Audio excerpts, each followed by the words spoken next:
Have you ever wondered how much of what you know about prepping is actually true?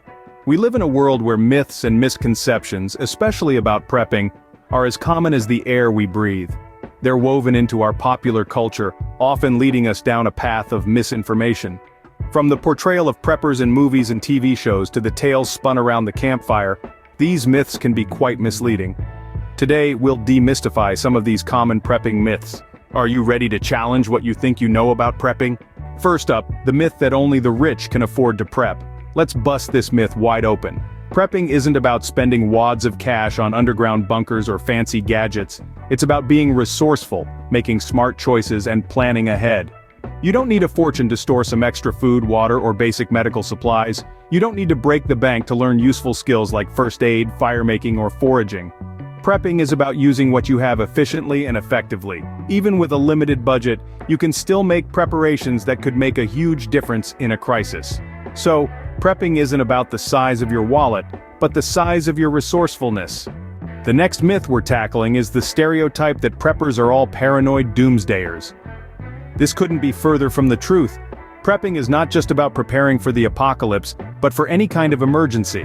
Think of it as a form of insurance. You wouldn't call someone paranoid for having car insurance, would you? It's the same with prepping.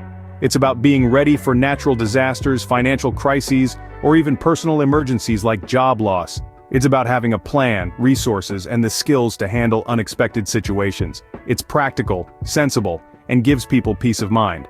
So the next time you hear someone label preppers as doom and gloom types, remember this. Prepping is not about fearing the end of the world, but about being ready for any curveballs life might throw. As we've seen, prepping myths can lead to misunderstandings and misjudgments. Let's quickly revisit the two main points we debunked today. First, we dispelled the notion that only the wealthy can afford to prep. In reality, prepping is about resourcefulness and adaptability, not luxury. It's about making the most of what you have and learning to survive with it. Second, we put to rest the stereotype of preppers as paranoid doomsdayers. Prepping is not about fear, but about readiness. It's about having the peace of mind that comes with knowing you're prepared for any situation, whether it's a natural disaster or a personal emergency. These myths can cloud our understanding of prepping and lead us to make less than optimal decisions. But by debunking them, we open ourselves up to a more practical and factual understanding of what it means to be a prepper. Remember, prepping is about being prepared, resourceful, and resilient, regardless of your budget or the scenario. It's time to debunk the myths and embrace the truth about prepping.